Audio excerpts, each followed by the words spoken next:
Welcome back. Now, consulting psychologist, turnaround practitioner and author Dr. Garrath Rosslee has recently released his third book titled Through the Fire, The Jonathan Street Story.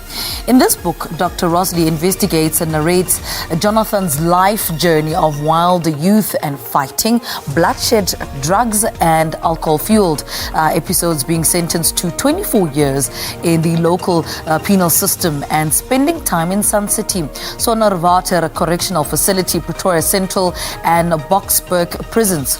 Well, to tell us more about how he explored the impact of adult change through Jonathan's story of hope, daily discipline, the futility of blame and the power of love, we're joined by Dr. Garrath Rosslee, who joins us on Zoom. Dr. Rosslee, good morning. Welcome to Morning Live. I mean, just give us a brief description of Jonathan Street's story. Yeah, it started.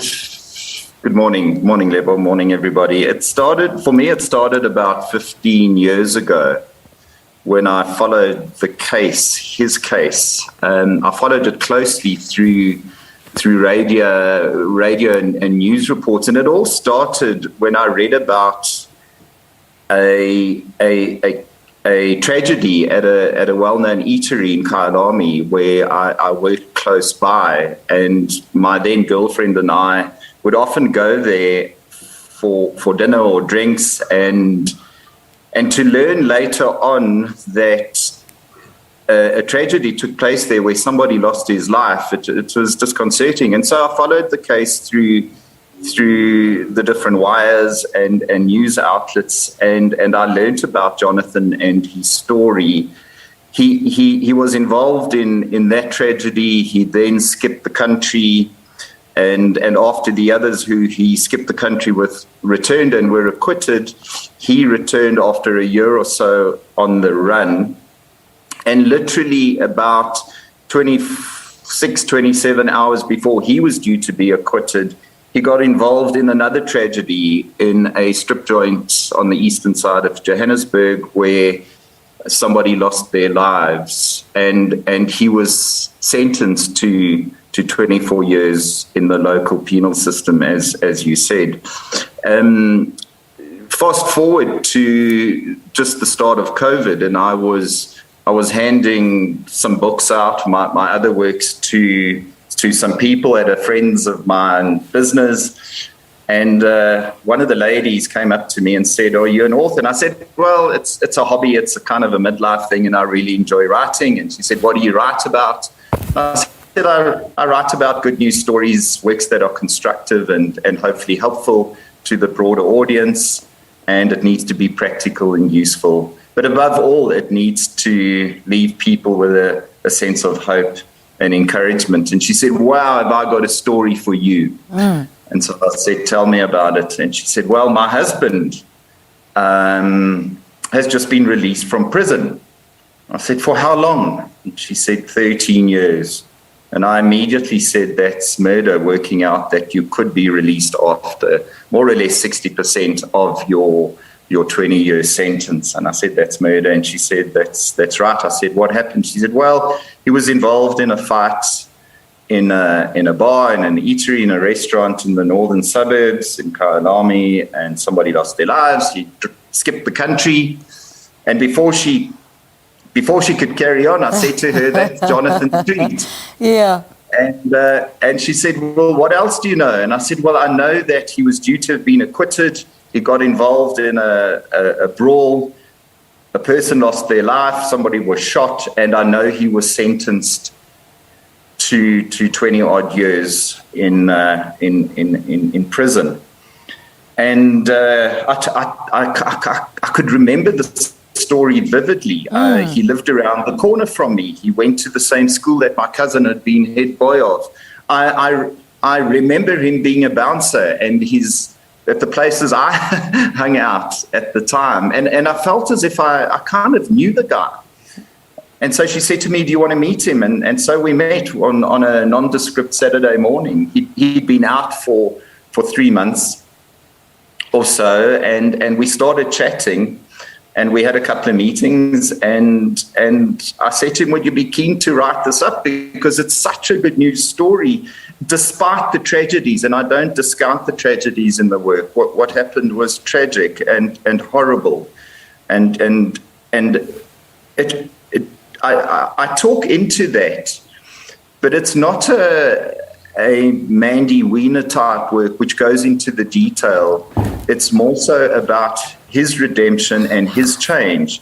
And I've worked in adult change my whole life. I know how difficult it is, Rebel, and it's so challenging. Yeah. And this is and what the positive of this is it also illustrates how the local system, the local correctional services worked for him. In apartheid times, it was the Department of Prisons. Yeah. It's now the Department of Correctional Services. And this is an exemplar, a really good example of where it worked. And it tells his story of him being incarcerated in Sun City and Cullinan and elsewhere.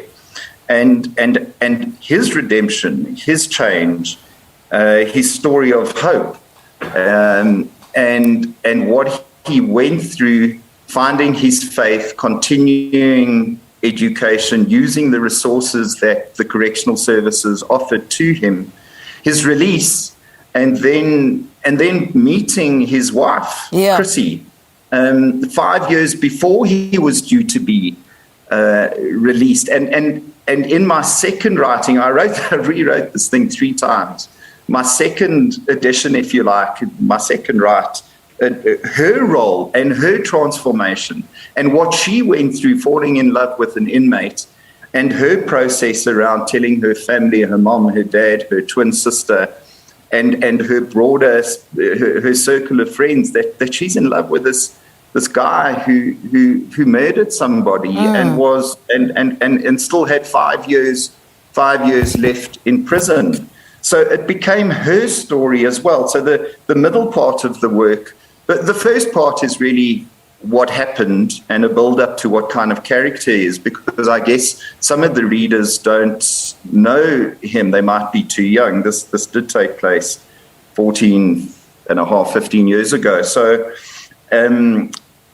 the first part is about him and what kind of character he was. And I interviewed a lot of his friends in the course of last year, and you know, he was a tough guy. Yeah. He was always involved in fights, and then and got involved in these tragedies and incidents, and then meeting Chrissy, and falling in love. It's a fascinating story of love and redemption and personal change. And the third part of the book is more of my take on him and on her, and what the implications, suggestions, advice might be for adults and children, teenagers who are going and would like to endeavor towards some kind of personal change process. I want to talk about a little bit before we end this interview about what being part of this project and writing this book did for you personally, and what did it teach you about your love for writing? Yeah, it was a wonderful experience, and I'm so thankful to everybody who contributed, least of all Jonathan and Chrissy. And I learned a whole lot myself. I was going through a personal change process myself. But equally importantly, the work, my work on personal change has been fairly complex, and I've got this elaborate model for personal change. But what this work did for me is that helped me reinvent and simplify my work, my vocation around personal change. Self-awareness, hope, daily actions, and those are the items that we need to work on. So I've been able to articulate my personal change process with my clients and friends and whoever else is interested in a far more simplified way. And it really helped me as well. I was privileged to have done this work, and I'm very thankful to Jonathan and Chrissy and their daughters and Yeah. families and friends for letting me into their lives. All right. Wonderful. Dr. Rosslee, thank you so much for talking to us this morning. He's a consulting psychologist, turnaround practitioner, and author of this amazing book. And he's been discussing his third book titled Through the Fire, the Jonathan Street story. Such an amazing story.